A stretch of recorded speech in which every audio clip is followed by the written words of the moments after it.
Thank you, Mr. Speaker. Mr. Speaker, today, September 26th, is now 5 days and counting for the start of the next fiscal year, which, if Congress does not act within this next 5 days, the U.S. government will shut down. I've been around Congress for a while, and I was here in 2013 when the government shut down for 17 days. In 2019, all the agencies under the Department of Homeland Security were shut down for 35 days. This is a disaster for the American people and for our standing in the world if, God forbid, this does not come together in the next 5 days. Mr. Speaker, I represent a district that is a strong defense district. We have the largest military installation in New England, the Groton Submarine Base. We have about 16 attack submarines that are located there, tied up there, that are deploying at heel-to-toe pace constantly. There's about 2,000 civilian employees that make that base operations function as it should.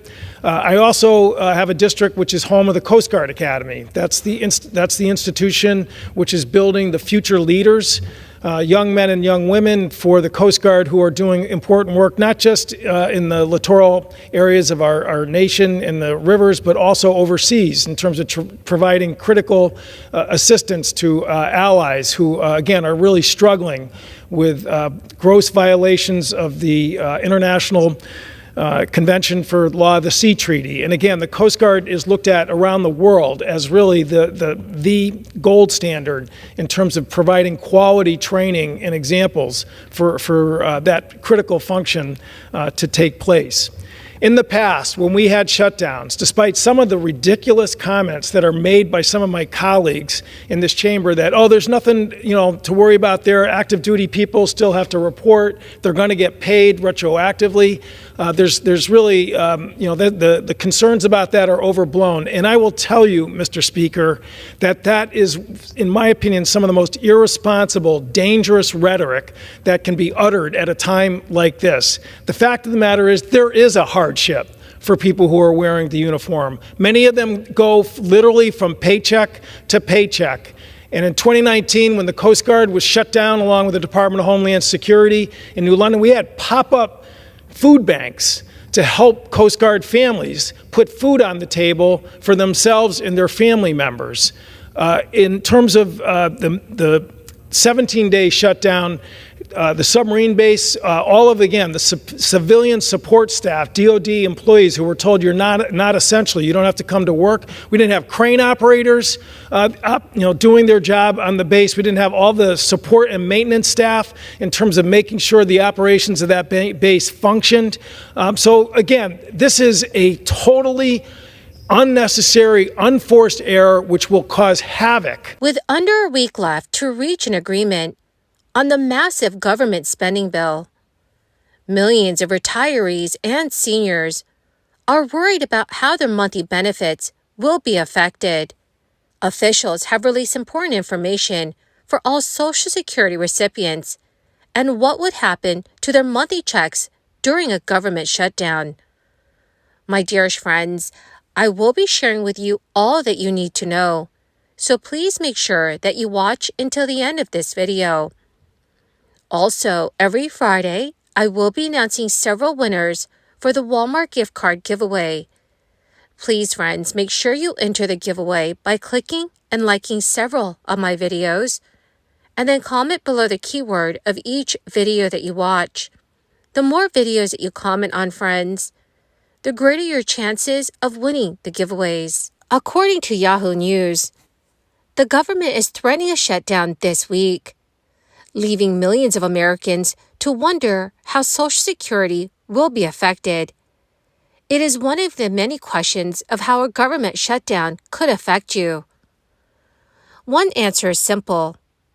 The Social Security Administration said in its latest contingency plan for a potential government shutdown that you will continue to receive your Social Security checks, even if the U.S. government shuts down on Saturday. The agency said in an official letter, "We will continue activities critical to our direct service operations and those needed to ensure accurate and timely payment of benefits, Other services that SSA said it plans to continue include application for benefits, requests for appeals, payee changes, direct contact reinstatement of benefits, issuance of original and replacement Social Security cards, initial claims, and assistance requests for hearings. However, the SSA would be partially closed, with about 8,500 of its nearly 62,000 workers furloughed during a shutdown. Services that are not directly related to payment benefits and those not critical to direct service operations would stop until the government reopens. The SSA would reevaluate the number of employees necessary to perform critical operations, as it did during the 2013 shutdown. Social Security payments are funded under a trust, which is not part of the annual appropriations process that lawmakers on Capitol Hill have been wrangling over intently for several weeks. So they have until midnight, September 30th, 2023, to pass 12 appropriation bills for fiscal 2024 to keep the U.S. government funded or agree on a short-term measure, which is referred to as a continuing resolution. If they fail to do one or the other, the government begins a shutdown on October 1st, and with it, a number of public services. In a statement, Everett Kelly, the national president of the American Federation of Government Employees Union, has criticized House Speaker Kevin McCarthy for allowing the House to go home, instead of staying to work out a federal budget to keep the government running. Speaker McCarthy has been under immense pressure to unite House Republicans and to avoid a shutdown. So, dear friends, what are your thoughts about what's going on in our government? Please let me know what your thoughts are in the comments section below. This week, President Biden bashed House Republicans for heading towards a government shutdown, saying that they should not be elected if they cannot do their job to fund the government. Biden said in remarks at the White House, "Funding the government is one of the most basic, fundamental responsibilities of Congress, and if Republicans in the House do not start doing their job, we should stop electing them." Biden noted that he made a deal with Speaker Kevin McCarthy in May that led to an increase in the debt ceiling. Under that deal, lawmakers voted for legislation that set ceilings on spending for the next year. Now, conservatives in the House are seeking to make deeper cuts than that deal. Biden accused the GOP of not abiding by the debt ceiling agreement. Although K through 12 and higher education policy is largely handled at the state and local level, the impact on families could be significant, especially when it comes to federally supported child care services.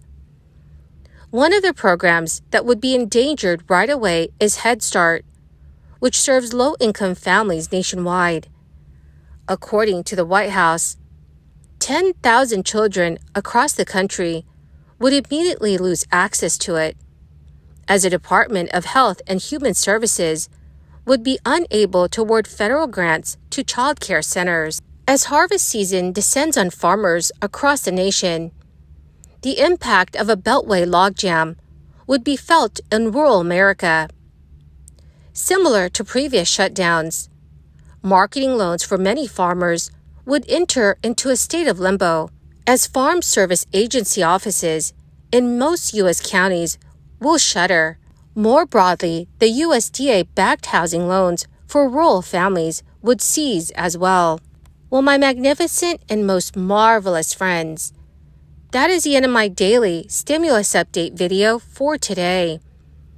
My dear friends, to say thank you and to show my appreciation to all of you, I will be announcing several winners this coming Friday for the Walmart gift card giveaway. If you would like to enter the weekly giveaway, friends, please click and like several of my videos, and then comment below the keyword of each video that you watch. The more videos that you comment on, friends, the greater your chances of winning these giveaways. Thank you and have a wonderful and very blessed week.